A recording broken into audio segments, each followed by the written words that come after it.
பகவத்கீதை உண்மையுருவில் அத்தியாயம் 5 கர்மயோகம் கிருஷ்ண உணர்வில் செயல். இரண்டாவது ஸ்லோகம். ஸ்ரீ பகவான் உவாச்ச சந்நியாச கர்மயோகச்ச நிஸ்ரேயஸ கராவோ தயோஸ்து கர்ம சந்நியாசா கர்மயோகோ விசிஷ்யதே. மொழிபெயர்ப்பு பொருளுரை வழங்கியவர் தேவத்தூர் அபயச்சரணர் அரவிந்த் பக்தி வேதாந்த சுவாமி பிரபுபாத், அகில உலக கிருஷ்ண பக்தி இயக்கத்தின் ஸ்தாபகாச்சாரியர். புருஷோத்தமராகிய முழுமுதற் கடவுள் பதில் உரைத்தார். செயலை துறத்தல், பக்தியுடன் செயல்படுதல் இரண்டுமே முக்திக்கு ஏற்றதாகும். ஆனால் இவை இரண்டில் செயலை துறப்பதை விட பக்தி தொண்டில் செயல்படுவது சிறந்ததாகும். பொருளுரை. புலனுகர்ச்சியை தேடும் பலநோக்கு செயல்களே பௌதிக பந்தத்திற்கு காரணமாகும். உடல் சௌகரியத்தின் தரத்தை அதிகரிக்கும் நோக்கத்துடன் செய்யப்படக்கூடிய செயல்களில் ஒருவன் ஈடுபட்டிருக்கும் வரை அவன் பல்வேறு வகையான உடல்களை மாற்றுவதும் அதனால் பௌதிக பந்தத்தை நீட்டித்துக் கொள்வதும் உறுதியாகும். ஸ்ரீமத் பாகவதம் 5ஆம் காண்டம் 5ஆம் அத்தியாயம் ஸ்லோகம் 4-6 இதனை பின்வருமாறு உறுதிப்படுத்துகிறது.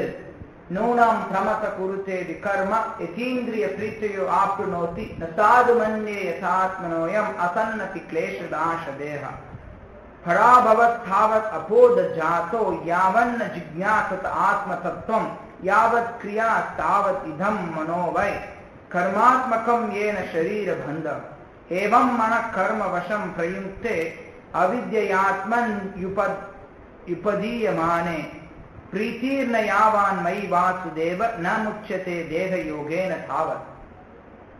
மக்கள் புலனுகர்ச்சியில் பித்து பிடித்து அலைகின்றனர்.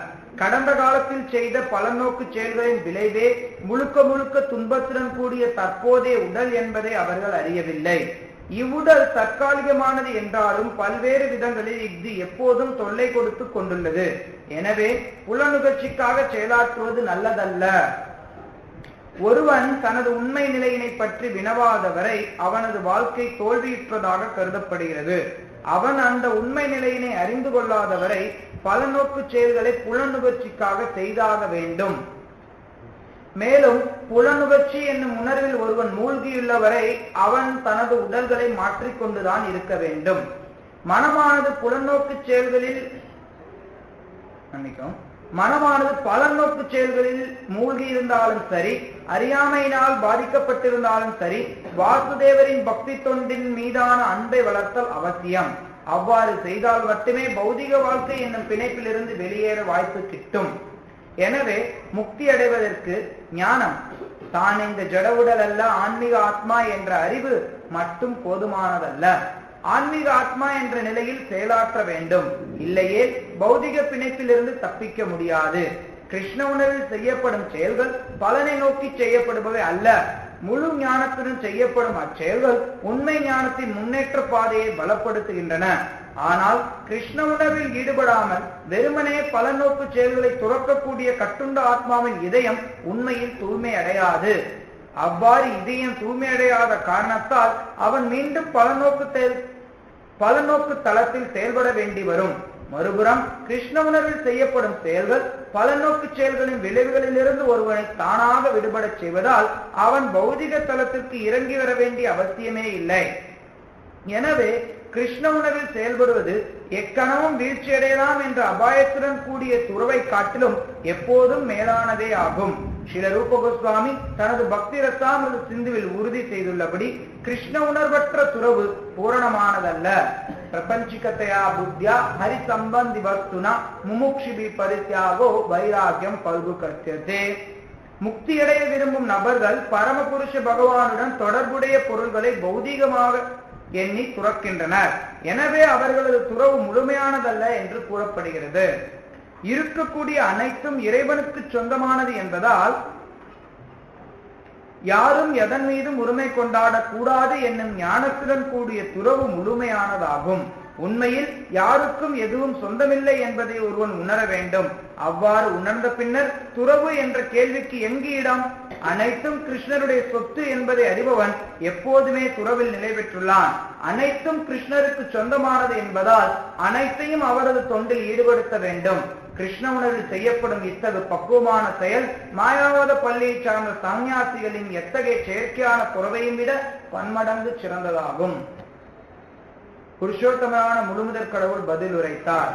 செயலை துறத்தல், பக்தியுடன் செயல்படுதல் இரண்டுமே முக்திக்கு ஏற்றதாகும். ஆனால் இவை இரண்டில் செயலை துறப்பதை விட பக்தி தொண்டில் செயல்படுவது சிறந்ததாகும்.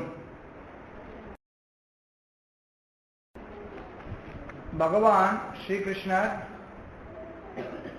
கீதையை அர்ஜுனனுக்கு உபதேசித்துக் கொண்டு வர, கீதையினுடைய உபதேசம், கீதையை கேட்கிறது அப்படிங்கிறது ஏதோ உட்கார்ந்து யாரோ ஒருத்தவங்க சொல்றாங்க கட கட கடன்னு கேட்டு இருக்கிறது அப்படிங்கிறது கிடையாது. பகவத்கீதையை பகவான் ஸ்ரீகிருஷ்ணர் அர்ஜுனனுக்கு கொடுக்கும் போது அதுல எதெல்லாம் சந்தேகம் வருதோ அது எல்லாத்தையும் அர்ஜுனன் அப்பப்ப கேட்டு தெளிவு பெற்று கொள்கிறார். உண்மையில சொல்ல போனோம் அப்படின்னா மொத்த பகவத்கீதையும் 2வது அத்தியாயத்துல முடிஞ்சு போயிடுது. ஆனா 2வது அத்தியாயத்தோட மட்டும் பகவான் கிருஷ்ணன் முடிச்சிருந்தாருன்னா நிறைய பேருக்கு நிறைய சந்தேகங்கள் விடை காணப்படாமலே இருக்கு. அர்ஜுனன் பகவத்கீதை கேட்டுட்டு உடனே தெளிவு பெற்று விடுகிறான், உண்மைதான். இருந்தாலும் அர்ஜுனனுடைய தெளிவு உடனடியாக வெளிப்படவில்லை. அர்ஜுனன் பல்வேறு சந்தேகங்களை கேட்கிறான், நிறைய சந்தேகம் கேட்கிறான் அர்ஜுனன். கிருஷ்ணா, நீ இப்படி சொன்ன, இதை எப்படி புரிஞ்சுக்கிறது? 2வது அத்தியாயத்திலே அர்ஜுனனுடைய கேள்வி எல்லாம் ஆரம்பிச்சு. 2வது அத்தியாயத்தினுடைய இறுதியிலேயே அர்ஜுனன் கேள்வி கேட்பான். ஓ கிருஷ்ணா, நீ புத்தி யோகத்துல ஒருத்தன் செயல்பட வேண்டும்னு சொல்ற. புத்தி யோகத்துல செயல்படக்கூடியவன் எப்படி இருப்பான், எப்படி நடப்பான், எப்படி பேசுவான், எப்படி அமர்வான், இப்படி கேள்விகளை கேட்கிறான். அதன் பிறகு 3வது அத்தியாயத்தினுடைய ஆரம்பத்திலையும் அர்ஜுனனுடைய கேள்வியின் அடிப்படையில தான் அந்த அத்தியாயம் மொத்தமே ஓடுது. 4வது அத்தியாயமும் அதே மாதிரிதான். அர்ஜுனன் கேட்கக்கூடிய ஒரு கேள்வியை வைத்து அதுக்கு பகவான் கிருஷ்ணர் நிறைய விளக்கத்தை ஒன்னொன்னா சொல்லிட்டே போயிட்டு இருக்கார். அவர் சொல்ற விளக்கத்தை அர்ஜுனன் இன்னொரு கேள்வியை கேட்பான். இப்படியே பகவத்கீதையானது 18 அத்தியாயங்களா போகும். அப்படி பகவத்கீதை 18 அத்தியாயங்களா விரிவுபடுத்தப்பட்டிருக்கக்கூடிய காரணத்தினால்தான் கீதையானது எல்லா சந்தேகத்துக்கும் ஒருத்தனுக்கு விடை கொடுக்கும். மற்ற உபனிஷத்துகள், வேதாந்த சூத்திரம் இதெல்லாம் படிச்ச ஒருத்தன் கொஞ்சம் தெளிவடையாத நிலை இருக்கும். ஆனா பகவத்கீதையில அர்ஜுனன் கேள்விகள் கேட்ட காரணத்தினால எல்லா விஷயங்களும் இங்க தெளிவுபடுத்தப்பட்டது.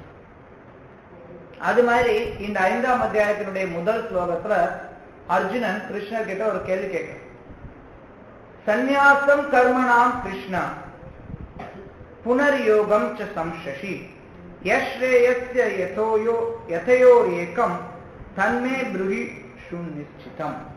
சுநிச்சிதம் அர்ஜுனன் கேட்கிறான், சுநிச்சிதம் மிகவும் தெளிவா எனக்கு சொல்லுங்க. என்ன சொல்லுங்க? சந்நியாசம், சந்நியாச கர்மனா செயல்களை எல்லாம் துறக்கிறதா, இல்ல யோகம் அல்லது மீண்டும் புனர்யோகம், மீண்டும் செயல்களை செய்யறதா? பகவான் கிருஷ்ணர் 4ஆம் அத்தியாயத்துல நடுவுல சொல்றார், ஏ கிருஷ்ணா, ஏ அர்ஜுனா, நீ எல்லா செயல்களையும் துறந்து விட வேண்டும், நீ செயல்களை துறந்து செயல்பட வேண்டும், சந்நியாசம் ஏற்றுக்கொள்ளணும் அப்படிங்கிற மாதிரி கிருஷ்ணர் சொல்றார். அதன் பிறகு கடைசி ஸ்லோகத்துல சொல்றார், ஏ பாரதா, எழுந்து போர் புரிவாயாக. அர்ஜுனன் இங்க உடனே குழம்புறான், உடனே கேள்வி கேட்கிறான், ஐயோ கிருஷ்ணா, செயல்களை எல்லாம் துறக்கணும்னு சொன்ன, சந்நியாச கர்மனா எல்லா கர்மங்கள் எல்லாம் துறந்துடணும்னு சொன்னாங்க. சரி, ஆனா திடீர்னு மறுபடியும் இப்போ எழுந்து போரிடுவாயாகங்கிற ஆதிஷ்டோ உத்திஷ்ட பாரத,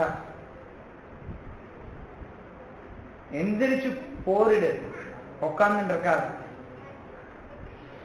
கிருஷ்ணா என்னப்பா நீ முதல்ல என்கிட்ட நீ என்ன சொன்ன?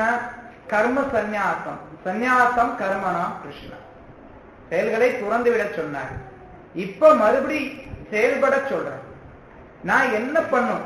ஸ்ரேய, எது இருக்கிறதுலே நலனை தரக்கூடியது, ஏதையோ இந்த இரண்டுல எது நலனை தரக்கூடியது, தன்மே புருகி சுனிச்சிதம், எனக்கு நீ தெரியப்படுத்துவாயாக. நிச்சிதம் அப்படின்னா நிச்சயமா, தெளிவா, சந்தேகத்துக்கு இடமில்லாம. சுனிச்சிதம் மிகவும் தெளிவாக, எனக்கு மிகவும் தெளிவா நீ எனக்கு சொல்லிக் கொடு கிருஷ்ணா. ரெண்டு சொல்ற, எது சிறந்தது? இந்த கேள்வி நம்ம அடிக்கடி எழும் மக்கள் மத்தியில. எனக்கு ஞாபகம் இருக்கு, ஒரு 4 வருஷம் இருக்கும், 4 வருஷம் இல்ல 3 வருஷம் இருக்கும். அதுக்கு முன்னாடி நம்மளுடைய கோயிலுக்கு புதுசா ஒருத்தர் வந்தார். அவருக்கு கொஞ்சம் ஆன்மீகத்துல எல்லாம் பிரியம் உண்டு. வாழ்க்கையில அவர் கொஞ்சம் பிரச்சனைகள்லாம் சந்திச்சிருந்தார். ஆன்மீகத்திலையும் கொஞ்சம் ஆர்வம் உண்டு. அதனால அவர் கோயிலுக்கு வந்தார். பார்த்தாரு. பார்த்துட்டு முதல் கேள்வி கேட்டார். முதல் கேள்வினா பேசுறதா பேசிட்டு முதல்ல அவர் கேட்ட கேள்வி என்னன்னா, நான் சன்னியாசம் எடுக்கணும், எப்ப எனக்கு சன்னியாசம் கொடுப்பீங்க அப்படின்னு கேட்டார். அவருடைய எண்ணம் என்னன்னா, இந்த உலக செயல்கள் எல்லாம் நம்ம துறந்தோம், எனக்கு சன்னியாசம் வேண்டும் அப்படின்னு நினைச்சேன். நாம சொன்னோம், இல்ல இல்ல பொறுமையா இருங்க, சன்னியாசம் இருக்கிறதுக்கு என்ன அவசரம், முதல்ல நீங்க பயிற்சி பண்ண ஆரம்பி. பல நேரங்கள்ல மக்கள் குறிப்பா அவங்களுடைய வாழ்க்கையில விரக்தி வரும்போது, வாழ்க்கையில தோல்வி ஏற்படும் போது, இந்த உலகம் வேண்டாம் அப்படின்னு சொல்லிட்டு போட்டுட்டு நான் ஓடி போயிடலாம் அப்படின்னு நினைச்சேன். இந்த உலகத்துல எதுக்கு எனக்கு பிரச்சனை, விட்டுட்டு ஓடி போயிடலாம்னு நினைப்பாங்க. சின்ன குழந்தைங்கள்ல எல்லாரும் ஒரு கதை ஒண்ணு படிச்சிருப்போம். ஒரு ஆடா நரியப்பா சிச்சி இந்த பழம் புளிக்கும் நரி, எல்லாருக்கும் தெரியும் இந்த கதை. நரி போய் திராட்சை தோட்டத்துக்கு போகும், திராட்சை சாப்பிடலாம் அப்படின்னு எக்கி எக்கி பார்க்கும். பல முறை எக்கி எக்கி பார்க்கும். அதனுடைய முயற்சி, அதனுடைய சக்திக்கு முயன்று பார்க்கும். கடைசியில தோல்வி அடைஞ்சு, தோல்வி அடைஞ்சதையும் அந்த நரி சொல்லும், சீச்சி இந்த பழம் புளிக்கும், நான் இத விட்டுட்டு போயிடுறேன், இது சரி கிடையாது. அதனால அந்த நரி கிட்ட, அதே நரி உதாரணத்துக்கு அந்த கதையில வராது, அதே நரி கொஞ்ச தூரம் போனையும் அந்த நரிக்கு, அந்த நரியோட கண்ணுல இன்னொரு திராட்சை தோட்டம் தென்பட்டு, அங்க இருக்கக்கூடிய திராட்சை பழம்லாம் அது சாப்பிடுற அளவுக்கு இருந்ததுன்னா என்ன பண்ணும் அந்த நரி? தாராளமா நிச்சயமா சாப்பிடும். அங்க பழம் புளிச்சதே அப்படின்ட்டு இங்க போட்டுட்டு போகாது. அது மாதிரிதான் இந்த கர்ம சந்நியாசி. கர்ம சன்னியாசிகள் என்ன பண்றாங்கன்னா, இந்த உலகத்துல மூக்கி திணறான், குதிக்கிறான், எகிரி எகிரி குதிக்கிறான். இந்த உலகத்துல நான் இன்பமா இருக்க முடியுமான்னு பணம் சம்பாதிக்கிறான், காரு பங்களா வாங்குறான், கல்யாணம் பண்ணிக்கிறான், குழந்தைகளை பெற்றுக்கொள்றான், எத்தனையோ செய்யறான். உலகத்தை எல்லாரும் என்ன செய்யறானோ எல்லாத்தையும் செய்யறான். நான் சந்தோஷமா இருக்க முடியுமான்னு முயற்சி பண்றான். அதுக்காக பயங்கரமா முயற்சி பண்றான். அப்படி முயற்சி பண்ணும்போது ஒரு சிலருக்கு ஏதோ அப்பப்ப கொஞ்சம் கொஞ்சம் திராட்சை பழம் மாதிரி ஏதோ கிடைக்குது. அதனால அவன் பெரும்பாலும் மக்கள் எல்லாரும் ஏதோ இருக்குப்பா இங்க அப்படின்னு நினைச்சிட்டு இருந்துடுறான் மயக்கத்துல. ஒரு சிலருக்கு அது கிடைக்காது. உடனே அவன் என்ன நினைப்பான், இந்த ஜட வாழ்க்கையே வீங்க, இந்த உலகத்துல வாழ்றதே பிரயோஜனம் கிடையாது, நம்ம நான் இதெல்லாம் திறந்துட்டு கோயிலே சேர்ந்துடுறேன். நிறைய பேர் சொல்லுவாங்க. அப்படி யார் சொல்றாங்களோ அவங்க கண்டிப்பா கோயில் சேர மாட்டாங்க. குறைஞ்சபட்சம் அந்த காலகட்டத்தில் சேர மாட்டாங்க, சேர்ந்தாலும் இருக்க மாட்டாங்க. ஏன்னா அவங்களுடைய துறவானது உண்மையான துறவு கிடையாது. அந்த நரி எப்படி சீச்சி இந்த பழம் புளிக்கும் நினைச்சதோ அது மாதிரி இவன் என்ன நினைக்கிறான், இந்த ஜட வாழ்க்கை புளிக்கும் நினைக்கிறான். உண்மையிலே ஜட வாழ்க்கை புளிப்பானதுதான். அந்த கதையில அந்த நரி அதுக்கு கிடைக்காததுனால புளிப்புன்னு நினைச்சுக்கிட்டு, ஆனா உண்மையில என்னன்னா கிடைச்சாலும் சரி கிடைக்காதும் சரி ஜட வாழ்க்கை புளிப்பு தான். ஆனா ஒருத்தன் இந்த ஜட வாழ்க்கையினுடைய விரக்தினால அவன் என்ன நினைக்கிறான், நான் இந்த உலகத்தை விட்டுட்டு சன்னியாசம் வாங்கிட்டு போறேன் அப்படின்னு போறான். அதுக்காக வருவோம். ஆனா உண்மையில அவனுக்கு அந்த ஆசையெல்லாம் போகல. அதனால அவன் என்ன பண்ணுவான், மறுபடியும் இன்னொரு திராட்சை தோட்டம் கண்ணப்பட்டு சாப்பிட அளவுக்கு இருந்ததுன்னா உடனே போய் சாப்பிடும் அந்த நரி. அது மாதிரி மறுபடியும் அவனுக்கு எப்ப புலனின்பத்திற்கான வாய்ப்புகள் வருதோ அப்ப உடனடியா அவன் மறுபடியும் புலனின்பத்துல இதெல்லாம் நம்ம பார்க்கிறோம். அதனாலதான் பகவான் கிருஷ்ணர் இங்க சொல்றார், இன்னைக்கு நம்ம பார்க்கக்கூடிய இந்த பதத்துல, சந்நியாச கர்ம யோகச்ச நிஸ்ரேயச கரவோ. ரெண்டுமே ஒருத்தனுக்கு முக்கிய கொடுக்கும். ஒருத்தன் சந்நியாசம் எடுத்தாலும் சரி, இல்ல கர்ம யோகத்துல பக்தி தொண்டுல ஈடுபட்டாலும் சரி, இரண்டுமே ஒருத்தனுக்கு முக்தியை கொடுக்கும். இந்த இரண்டுல அந்த கர்ம சந்நியாசத்தை காட்டிலும் கர்மயோகம் விசேஷத்தை, கர்மயோகம் விசேஷமான அல்லது பக்தி தொண்டு விசேஷமான, அதாவது பக்தியுடன் செயல்படுதல். சில நேரத்துல மக்கள் நினைக்கலாம், ஏன் கர்மயோகம் அப்படிங்கறத இங்க ஸ்ரீல பிரபுபாதர் பக்தியுடன் செயல்படுதல்னு சொல்றாரு அப்படின்னு. பொதுவா மக்கள் நினைப்பாங்க கர்மயோகம் அப்படின்னா நீ என்ன செய்யறத செஞ்சுட்டே இருக்காரு. இந்த விளக்கத்தை நம்ம நிறைய இடத்துல கேட்கிறோம். நிறைய பேர் சொல்லுவாங்க கர்மயோகம் பண்ணணுங்க. என்னங்க கர்மயோகம்? நம்ம என்ன வேலை செய்யறோமோ செய்யற வேலையை செஞ்சுட்டே இருக்கணும். இன்னும் அழகா ஸ்லோகம்னா சொல்லுவாங்க, செய்யும் தொழிலே தெய்வம். ஆனா செய்யும் தொழிலே தெய்வமா இருந்ததுன்னா ஏன் தெய்வ வழிபாடுலாம் சாஸ்திரங்கள்ல கொடுக்கப்பட்டிருக்கு? குழப்பத்து போயா பக்கமா புத்தகம் எழுதி வச்சிருக்காங்க. வேலை இல்லாம ஆச்சாரியர்கள் தெய்வ வழிபாட்டை பத்தி சொல்லி கொடுத்திருக்காங்க. முட்டாள்கள். செய்யும் தொழிலே தெய்வம் கேட்கறதுக்கு ஒருத்தனுக்கு அற்புதமா இருக்கும். அப்பா வேலை மிச்சம், கோயிலுக்கு போக தேவையில்ல, பூஜை பண்ண தேவையில்ல, எந்த செயலும் செய்ய தேவையில்ல, அந்த பக்கமே போக வேண்டிய அவசியமே இல்லை, வேலை மிச்சம். நான் என்ன செய்யணும் அதை செஞ்சுட்டு நான் பாட்டு அதுவே தெய்வம் நினைச்சு நினைக்கணும். இதெல்லாம் மூடர்களுடைய கொள்கைகள். ஒருத்தனுக்கு கர்மயோகம்னா என்னன்னே தெரியாம கர்மயோகத்தை பத்தி நிறைய பேர் பேசுவாங்க. பல பேர் கர்மத்தை பத்தி பகவான் சொல்லும் போது ஒரு சில குறிப்பிட்ட வார்த்தைகளை எடுத்துக்கொண்டு அதை தவறா உபயோகப்படுத்துவாங்க. அதுக்குதான் அந்த உதாரணம் சொல்லணும்னு நினைச்சேன். ஐஐடியில அவங்க ஒரு ஸ்லோகன் வச்சிருப்பாங்க, கர்மத்தை செய்தால் ஒருத்தன் அதுவே பக்குவ நிலை, கர்மத்தை செய்தது பக்குவம், கர்மத்தினால் ஒருத்தன் பக்குவம் அடைகிறான். அவங்கள பொறுத்தளவு கர்மம்னா என்ன? நீ இங்க ஐஐடியில படிச்சு வேலை செஞ்சினா நீ பக்குவம், அதுதான் வாழ்க்கையுடைய பக்குவ நிலை. இதுதான் மக்கள் ஒவ்வொருத்தரும் நினைச்சுருக்கோம். இன்னும் சொல்ல போனா இங்க ஒருத்தர் சொன்னார், இப்ப மக்கள் மத்தியில இன்னொரு எண்ணம் என்ன இருக்குன்னா, கீதையில என்ன சொல்லுது அப்படின்னு கேட்டோம்னா, படிச்சிருக்கவே மாட்டான் கீதைய, ஒரு நாள் புரட்டி பார்த்திருக்க மாட்டான். ஆனா என்ன சொல்லுவான், கடமையை செய் பலனை எதிர்பாராதே. இதுதாங்க கீதையில சொல்லி இருக்கு. கீதையில சொல்லி இருக்கு இல்லைன்னு சொல்லுவேன்.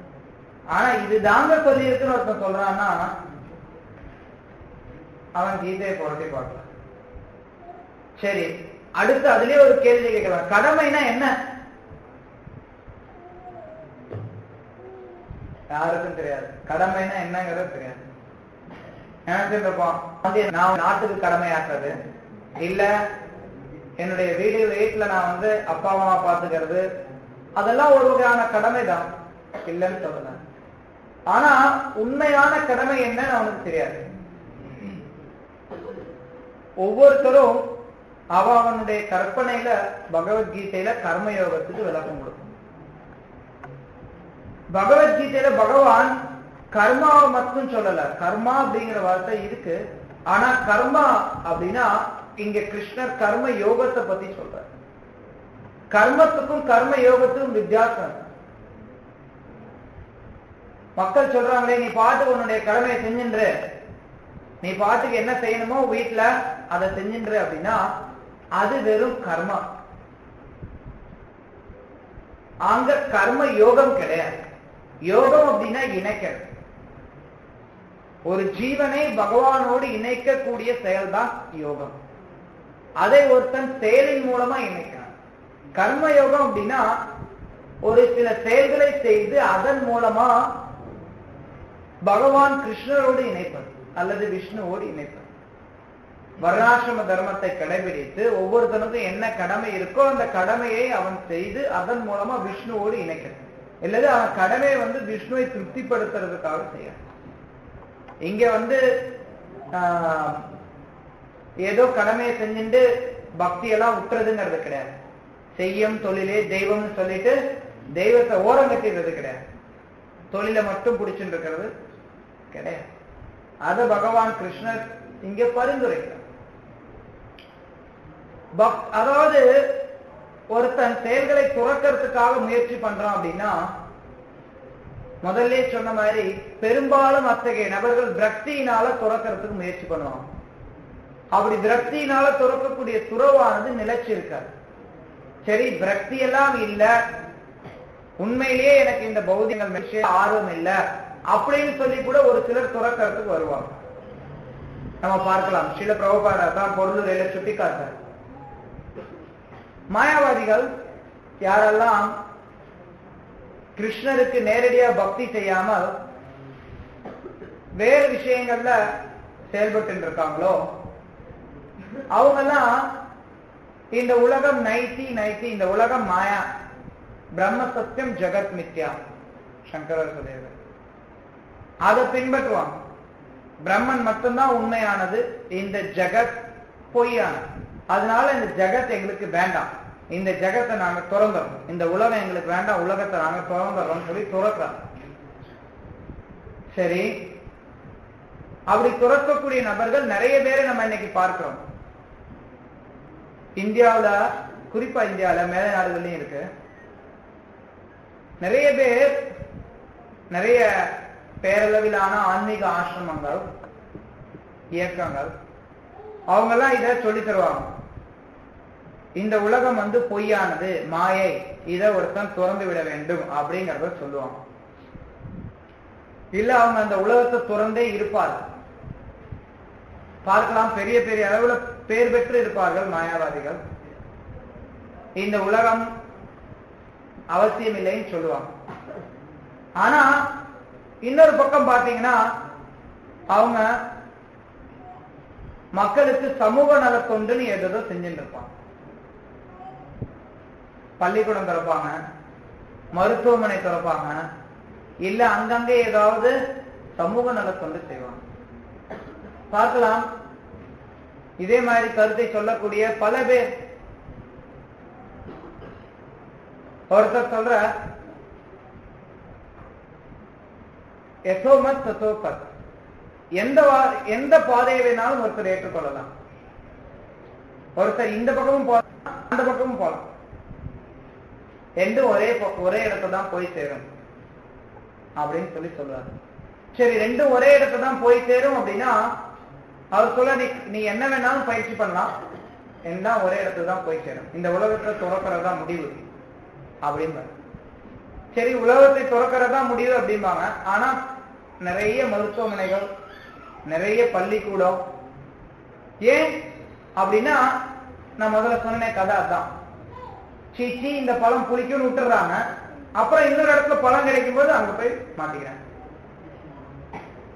மக்கள் நினைப்பாங்க, இன்னைக்கு குறிப்பா நவீன காலத்துல ஆன்மீகம் அப்படின்னா உடனே அவங்க சொல்லுவாங்க, ஆன்மீக இயக்கம்னா அன்னதானம் பண்ணணும், ஹாஸ்பிட்டல் திறக்கணும், ஸ்கூல் இருக்கணும், இதுதாங்க ஆன்மீக இயக்கம்மா.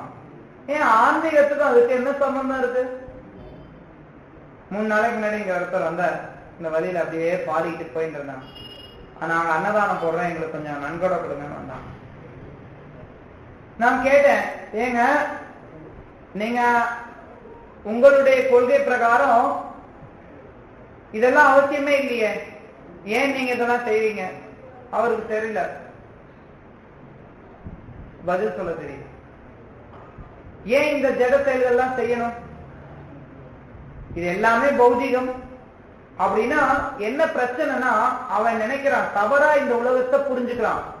இந்த உலகம் எனக்கு சொந்தமானது அப்படின்னு அவன் நினைச்சுட்டு இந்த உலகத்தை நான் துறக்கிறேன்னு நினைக்கிறான். அவனுக்கு இந்த உலகத்தோடு தவறா தன்னை அடையாளப்படுத்தின்றான். அவன் நினைச்சிட்டு இருக்கான், நான் இந்த உலகத்தை துறக்கின்றேன், நான் இதை துறந்துறேன், எனக்கு இது வேண்டாம்னு சொல்லி விட்டுட்டு வரான் அப்படின்னு அவன் நினைக்கிறான். ஆனா அவன் மறுபடியும் இந்த ஜட செயல்கள்ல சிக்கிக் கொள்றான். இதுதான் நடைமுறையில நம்ம பார்க்கிறோம் எல்லா இடத்துலயும். அதனாலதான் பக்தி தொண்டோடு செயலாற்றுதல். மக்கள் எல்லாரும் எப்படி திரியிறாங்கன்னு சொல்லி ஸ்ரீல பிரபுபாதர் இங்கே பொருளுரையில விளக்குறார். நூனம் பிரமத குருத்தே விகர்ம யதீந்திரிய பிரீத்தையோ ஆப்ருணோதி சாது மன்யே ஆத்மனோயம் அசன்னபி கிளேஷத ஆஷதேகம். அவர் சொல்றார், நூனம் பிரமத குருத்தே. ஒருத்தன் பிரமச அப்படின்னா பைத்தியம், பைத்தியம் பிடிச்சு அலையறான், பித்து பிடிச்சு அலையறான். எதுக்கு பித்து பிடிச்சு என்ன பண்றான்? விகர்மா, செய்யத்தகாத செயல் எல்லாத்தையும் செய்யறதுக்கு தயாரா இருக்கான். எதுக்காக? எதீந்திரிய பிரீத்தியம், இந்திரிய பிரீத்திக்காக, இந்த புலனின்பத்துக்காக அவன் எதோ செய்யறான். அந்த புலனின்பத்துக்காக எதோ செய்து விரக்தி அடையும் போது துறக்கலாம் நினைக்கிறான். ஆனா அது எல்லாமே அதுவும் அதன் மூலமா அவன் ஒரு புலனின்பத்தை எதிர்பார்க்கிறான். எல்லாமே அவனுடைய புலனின்பத்துக்காக தான். அதனாலதான் சில ரூப கோஸ்வாமி சொல்றார், சில பிரபுபா இங்க முதல் காட்டுறார், பிரபஞ்சிகத்தையா புத்தியா ஹரி சம்பந்தி வஸ்துனா முமுக்ஷிபி பரித்யாகோ வைராக்கியம் பல்லு கத்தியது. எதெல்லாம் ஹரி சம்பந்தி வஸ்துனா, எதெல்லாம் பகவான் ஹரிக்கு சம்பந்தமான வஸ்துவோ இதெல்லாம் மாயா, இதெல்லாம் பொய் நினைச்சிட்டு ஒருத்தன் துறந்தார். அததான் நம்ம பார்க்கிறோம். இந்த உலகத்துல ஏதாவது ஒரு பொருள் சொல்லுங்க, இந்த பொருள் ஹரி சம்பந்தப்பட்ட வஸ்து கிடையாதுன்னு. ஏதாவது ஒரு பொருளுக்கும் ஹரிக்கும் சம்பந்தம் இல்லைன்னு இந்த உலகத்துல ஏதாவது சொல்ல முடியுமா? முடியாது. ஏன்னா அவர் தான் எல்லாவற்றுக்கும் மூலம். ஜன்மாதியஸ்த, அவரிடமிருந்தால் எல்லாம் தோன்றும், அவரே எல்லாவற்றின் மூலம். கிருஷ்ணன் கீதையில சொல்றார், என்னிடமிருந்தால் எல்லாமே தோன்றும். அகம் சர்வஸ்ய பிரபோ மத்த சர்வம் பிரபாசத்தே. எல்லாமே கிருஷ்ணர் இருந்தா வருது. அப்ப கிருஷ்ணருக்கு இருந்து எது பிரிஞ்சிருக்க முடியும்? ஏதாவது ஒரு விஷயத்துக்கும் ஹரிக்கும் சம்பந்தம் சொல்ல முடியாது. இந்த சம்பந்தத்தை தெரிந்து கொள்றதுதான் ஆன்மீகத்துல ஆரம்பப்படி. இந்த சம்பந்த ஞானம், பகவான் ஹரிக்கும் நமக்கும் என்ன சம்பந்தம், பகவான் ஹரிக்கும் இந்த ஜட பொருளுக்கும் என்ன சம்பந்தம், இதெல்லாம் ஒருத்தன் தெரிந்து கொள்ள வேண்டியது அவசியம். இந்த சம்பந்த ஞானம் ஒருத்தனுக்கு ஆரம்பத்துல இல்லைன்னா அவன் எல்லாத்தையுமே தவறா புரிஞ்சுப்பான். எனக்கும் ஹரிக்கும் சம்பந்தம்னா அது வேற மாதிரி புரிஞ்சுப்பான். இந்த ஜட பொருளுக்கும் எனக்கும் சம்பந்தமே இல்லைன்னு நினைச்சுப்பான். இந்த ஜட பொருளுக்கும் ஹரிக்கும் சம்பந்தமே இல்லை அப்படின்னு நினைச்சு இதெல்லாம் துறக்கிறதுக்கு முயற்சி பண்ணுவோம். இதெல்லாம் வேண்டாம், நைட்டி வேண்டாம் வேண்டாம்னு ஒதுக்கிடுவோம். வேண்டாம் வேண்டாம்னு எப்படி நீ ஒதுக்க முடியும்? தமிழ்ல ஒரு பழமொழி சொல்லலாம், கடை தேங்காய் எடுத்து வலி பிள்ளையாருக்கு உடைச்சான். அப்படின்னா என்ன? எதுக்கு சொல்லுவாங்க?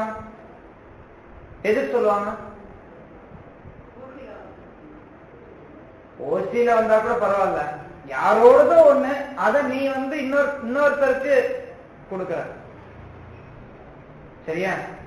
அது உன்னுடைய சொத்து கிடையாது. கடையில இருக்கக்கூடிய தேங்காய் உன்னோட சொத்து கிடையாது. அந்த தேங்காயை நீ எடுத்து பிள்ளையாருக்கு நான் உடைச்சேன்னு சொன்னா எப்படி? அது அநாகரிகமா கருதுவான். அதே மாதிரிதான் இந்த உலகத்தை ஒருத்தன் துறக்கிறேன் அப்படின்னு சொன்னானா அது அநாகரிகமான. ஏன்னா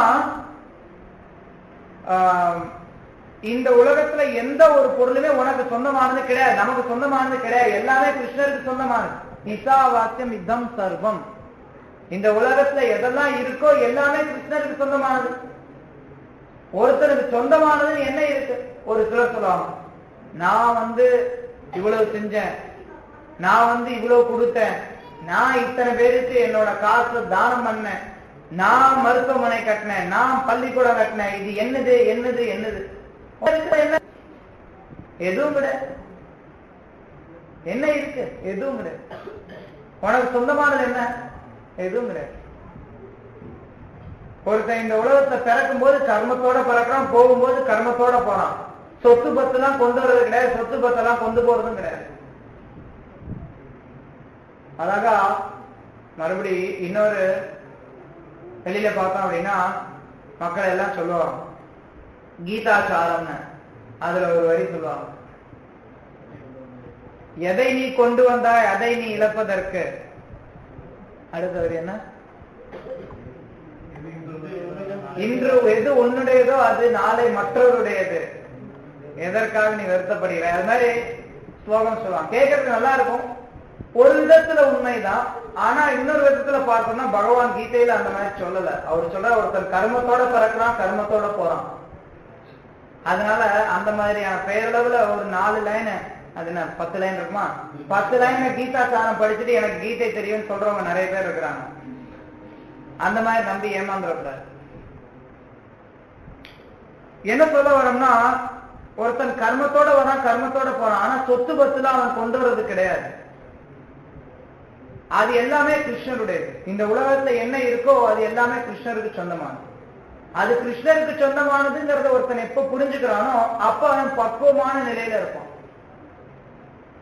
அவன் இந்த உலக செயல்கள்ல ஈடுபட்டிருந்தாலும் சரி, அவன் பாதிப்படையாமல் இருப்பான். அவன் புலனின்ப செயல்களை கைவிடுறான். அதனால உடனே ஒருத்தர் நினைச்சு விட, கிருஷ்ணர் சொல்ற செயல்களோட செயல்படணும், எதையும் துறக்க கூடாது, அதனால நான் என்னுடைய இன்பத்துல நான் அப்படியே இருப்பேன் அப்படின்னு நினைச்சுன்றதான அதுவும் முட்டாள்தான். அதனாலதான் ஸ்ரீல ரூப கோஸ்வாமி அடுத்து சொல்றார், அனாஸ்வஸ்த விஷயான் யதார்த்தம் உபயுஞ்சதக நிர்பந்தே கிருஷ்ண சம்பந்தே சித்தம் வைராகியம். உண்மையான துறவு அப்படிங்கிறது என்ன? அனாஸ்வஸ்த விஷயம், எதெல்லாம் புலனின்பத்திற்கான பொருளோ அதெல்லாம் ஒருத்தன் துறக்கணும். தன்னுடைய இன்பத்திற்காக ஒருத்தன் ஒரு செயலை செய்யக்கூடாது. ஒரு செயலை ஒருத்தர் செய்யலாம். இப்ப வெளியில எத்தனையோ இடத்துல டிஸ்கோ டான்ஸ் நடனம்லாம் நடக்குது. தெருல மேல போட்டு 4 பேர் ஆடிட்டு இருப்பாங்க. இல்ல நிறைய பேர் ஏதோ விஷயங்களுக்காக ஆடிட்டு இருப்பாங்க. இங்க கோயிலுக்கு வந்தா நம்ம பக்தர்களும் கீர்த்தனத்துல ஆடிட்டு இருக்காங்க. எல்லாம் ஒண்ணுதானே அப்படின்னு ஒருத்தர் நினைக்கலாம். கிடையாது, ஒன்னா இருக்கலாம். நீ அங்க எதுக்காக ஆடுறியோ அதுக்காக இங்க ஆடினா. ஆனா அங்க ஒவ்வொருத்தரும் எதுக்கோ ஆடுறாங்க, இங்க ஒருத்தர் கிருஷ்ணருக்காக ஆடுறாங்க. அங்க வித்தியாசம் இருக்கு. செயல் நம்ம நிறுத்தல, ஆனா அந்த செயலை கிருஷ்ணருக்காக செய்யணும். நம்மளுடைய புலனின்பத்துக்காக செய்யக்கூடாது. எல்லாரும் நல்லா சாப்பிடுறாங்க, பக்தர்களும் சாப்பிடலாம். ஆனா பக்தர்கள் கிருஷ்ணருக்கு நைவேத்தியம் பண்ண பிரசாதத்தை மட்டும் எடுத்துப்பாங்க. அப்ப அவங்க தங்களுடைய புலனின்பத்தை திறந்துடுறாங்க. அதே சமயத்துல அந்த செயலை அவங்க திறக்கணும். அப்படிப்பட்ட துறவு தான் உண்மையான துறவு. அதனால பக்தியோடு ஒருத்தன் செயலாற்றணும். பக்தியோடு செயலாற்றுதல் அப்படின்னா பகவான் கிருஷ்ணருக்காக செயலாற்றுறது. இந்த உலக விஷயங்களுடைய செயலாற்றுறதுல இருந்து அவன் விலகி இருக்கணும். அப்படி ஒருத்தன் செயல்படும் போதுதான் அவன் பக்குவமான நிலையில இருக்கான். அவன் செயல்பட்டுட்டே இருந்தாலும் சரி, நம்ம கிருஷ்ண பக்தியை பயிற்சி செய்யும் போது ஒருத்தர் எல்லாரும் இந்த உலகத்தை விட்டு துறந்துடணும்னு நம்ம சொல்லலாம். எல்லாரும் இந்த உலகத்தில் இருக்கக்கூடிய புலனின்ப விஷயங்களை துறக்க முடிஞ்சால் துறக்கலாம். எல்லாரும் உண்மையில துறக்கணும் புலனின்ப விஷயங்களை. ஒருத்தர் எங்க இருந்தாலும் சரி, ஒருத்தர் இந்த உலகத்துல எந்த வகையான ஆசிரமங்கள்ல இருந்தாலும் சரி, கிரகஸ்தல், வானப்பிரஸ்த, சன்னியாஸ் எப்படி இருந்தாலும் சரி, இல்ல எந்த விதமான சமூக நிலையில இருந்தாலும் சரி, அதாவது பிராமண, சத்திரிய, வைஷ்ய, சூத்ரா எப்படி இருந்தாலும் சரி, அவங்க புலனின்ப விஷயங்களை துறந்தாக வேண்டும். அது அவசியம்.